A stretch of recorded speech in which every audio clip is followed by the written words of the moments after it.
আল্লাহ তাআলার একজন বন্ধু যিনি দামেস্কে বসবাস করতেন, যার নাম হযরত আবুল খায়ের রাহমাতুল্লাহ আলাইহি। উনি বলেন, জগতের মানুষ, আমি 5 দিন পর্যন্ত ক্ষুধার্ত, আমার কাছে কোনো খাবার নাই। আমি রিয়াজত করতেছিলাম, এমন টাইমে আমি আমার রিয়াজত করতে করতে 5 দিন পর্যন্ত কোনো খাবার না খায়া আমি ঘুমায় গেছি, কিন্তু আমার পেটের ক্ষুধার কারণে আমার ঘুম আসতেছে না। আমি বারবার আমার নবীজির উপর দুরূদ আদায় করতেছিলাম, কিন্তু আমি দুরূদ আদায় করতে করতে পেটের ক্ষুধার জ্বালায় কখন জানি আমার ঘুম আইসা পড়ছে, আমি টের পাইছি না। কিন্তু ঘুমটা আসার পরে আমি তাকে দেখলাম, আমার সামনে বেলায়েতের বাদশা হযরত আলী কাররামাল্লাহু ওয়াজহু হাজির হয়ে গেছে। শুধু উনি হাজির হয় নাই, আমি দেখলাম উনি আমার সামনে দাঁড়ায় আমার ডাক দিয়া কয়, আবুল খায়ের, উঠো রে উঠো, তাকে দেখো তোমার ঘরে কে আগমন করছে। আবুল খায়ের কয়, আমি মাথাটা উঠে দেখলাম আমার ঘরের মধ্যে হযরত আলী রাদিয়াল্লাহু তাআলা আনহু ছাড়া আরো 4 জন ব্যক্তি আমার সামনে দেখা যায়। জগতের মানুষ রে,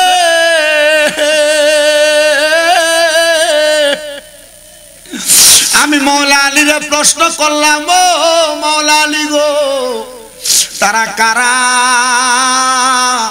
উনি কয়, আমার নবীর ডান পাশে যারা দেখতে পাও তিনি হযরত আবু বকর সিদ্দিক রাদিয়াল্লাহু তাআলা আনহু। আমার নবীর বাম পাশে যারা দেখতে পাও উনি হযরত ওমর রাদিয়াল্লাহু তাআলা আনহু।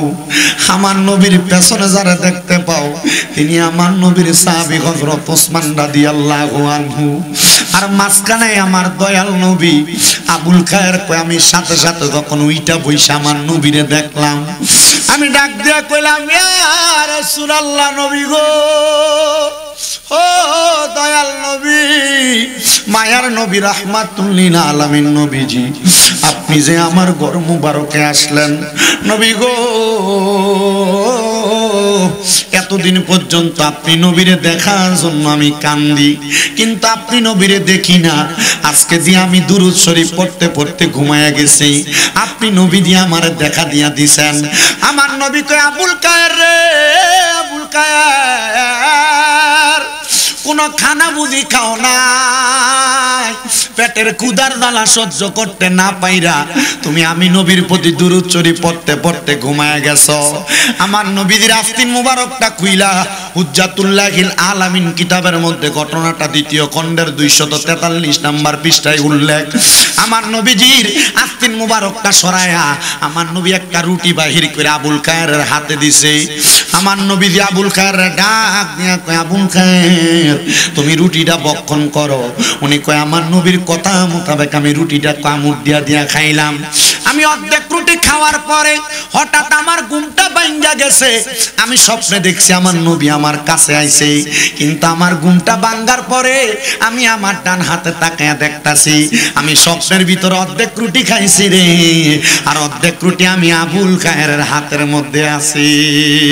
তার মানে বোঝা যায়, ও দৌলতপুরের নূরে মদিনা যুব সংঘের মাহফিলের বাবা বন্ধুরা, আশেপাশে এলাকার বাবারা, কঠিন বিপদে অভাবে পইরা পেটের ক্ষুধা নিয়া আমার নবীর উপরে দুরূদ শরীফ আদায় করলে আমার আল্লাহ যে কোনো ভাবে দুরূদ শরীফের কারণে খানারও ব্যবস্থা করে দেয়। কথা কন্যা ঠিক কিনা?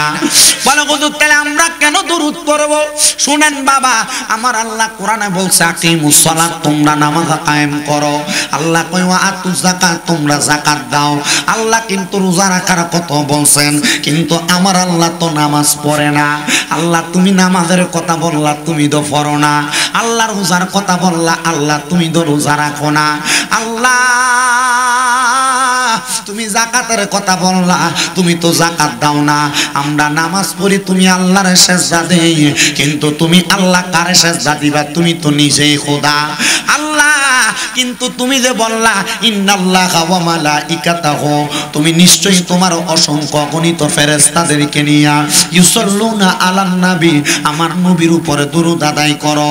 আল্লাহ নামাজ পড়ো না কিন্তু দুরূদ পড়ো, কারণটা কি বলবানি? আমার আল্লাহ জবাব দিব, রে বান্দা, আমি আল্লাহ আমার হাবিবে কিবরিয়ারে আমি দুনিয়ার সকল কিছুর চাইতে বেশি ভালোবাসা এই জগৎ সংসার বানাইছে।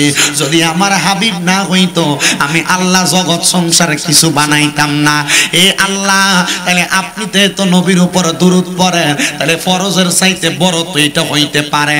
হ্যাঁ হ্যাঁ হ্যাঁ, আল্লামা আমিরুল ইসলাম জালালি কইছে সুন্নত তো দুই প্রকার, সুন্নতে মুআক্কাদা এবং সুন্নতে জায়েদা। কিন্তু আল্লাহ যেই নবীর উপর দুরূদ পড়ে এটা সুন্নতে মুআক্কাদাও না, সুন্নতে জায়েদাও না, এটা স্বয়ং সুন্নতে মুআল্লা, আমার আল্লাহর সুন্নত। জোরে কোন সুবহান। বানানো আমার ভাই বাবারা, বন্ধুরা, গভীর মনোযোগ দিয়া বয়ানটা শ্রবণ করার চেষ্টা করবেন। এবার আমার আল্লাহ তো নবীর উপর দুরূদ আদায় করে।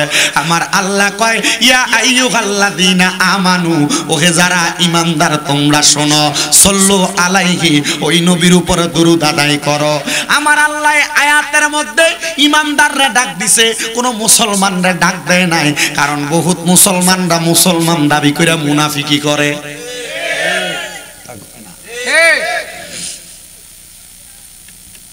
বহুত মুসলমানরা মুসলমান দাবি কইরা মুনাফিকি করে, বেঈমানি করে, পরের হক মাইরা খায়, মিছা কথা কয়। কথা কোন ঠিক কিনা?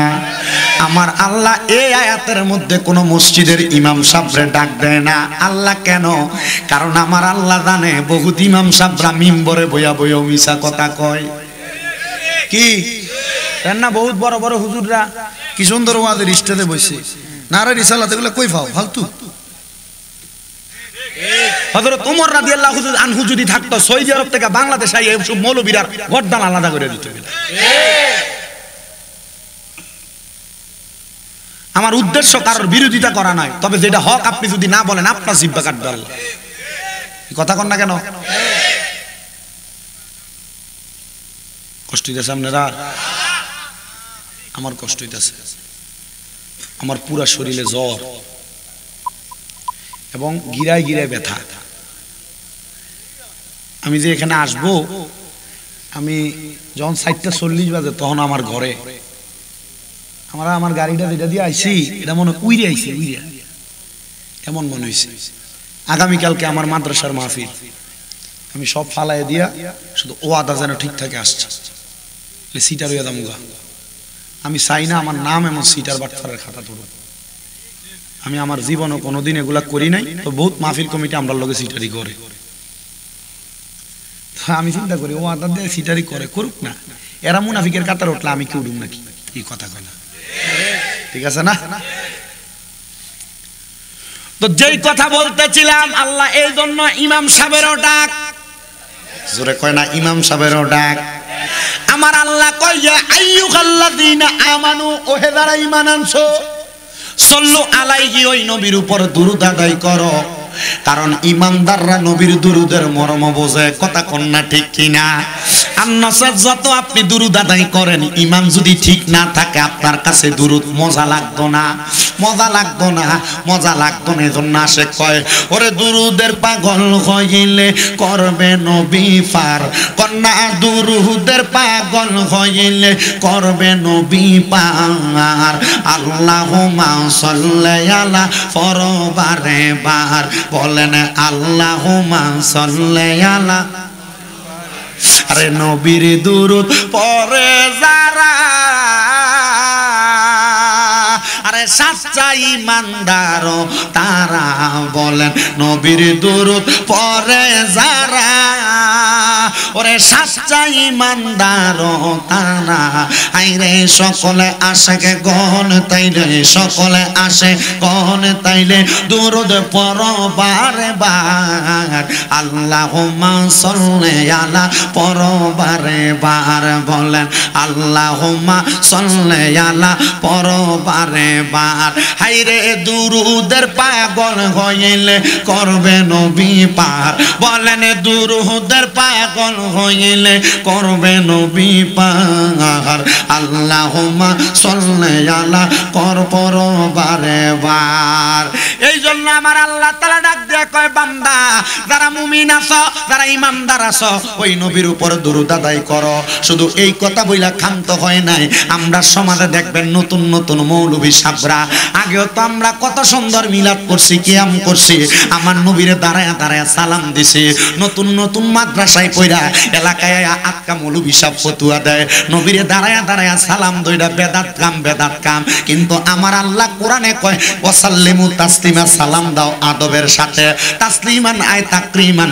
সম্মানের সাথে আমার নবীরে সালাম দিতে কইছে আমরা সুন্নিরা বুঝি আমার নবীরে দাঁড়ায়া সালাম দিলে সবচাইতে বড় তাজিম এই জন্য আমরা নবীরে দাঁড়ায়া সালাম দেই কেউ যদি দাঁড়ায়া সালাম না দেয় এটা তার নিজের ব্যাপার আমরা এটারে ফরজ মনে করি না সুন্নত মনে করি না ওয়াজিব মনে করি না আমরা মনে করি আমার নবীরে দাঁড়ায়া সালাম দিলে আমরার মনের ভিতরে শান্তি লাগে আরাম লাগে মজা লাগে এবার বলেন বাবা যেই নবীরে আমার আল্লাহ বলছে তাজিমের সাথে সালাম দেওয়ার জন্য আমরা সবাই ওই নবীর উপরে বেশি বেশি করে দুরূদ সালাম আদায় করার দরকার আছে না নাই তাহলে সবাই জোরে জোরে দুরূদ শরীফ আদায় করেন আল্লাহুম্মা সাল্লি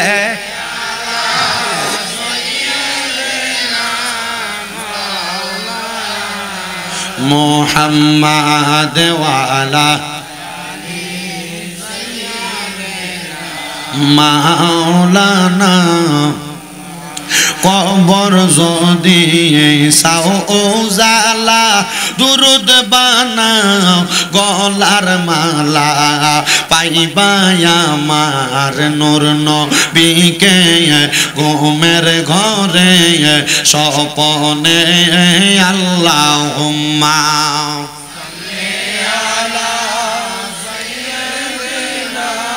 মাওলানা মুহাম্মদ ওয়া আলা আলি সাইয়্যিদিনা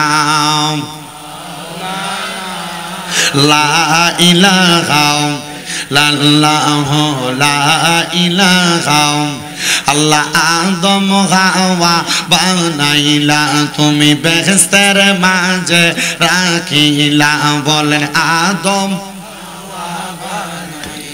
আল্লাহ বেহেশতের মাঝে রাখিলা আবার হিকমতে গন তুমি খাওয়াইয়া হিকমতে গন ইয়া দুনিয়াতে পাঠাইলা লা ইলাহা লা গায়রে নামাজ রোজা সাইরোনা কে মা বাবার খেদমত সাইরোনা বলেন নামাজ রোজা সাইরোনা কে মা বাবার খেদমত সাইরোনা আমার নবীর দরুদ বইল না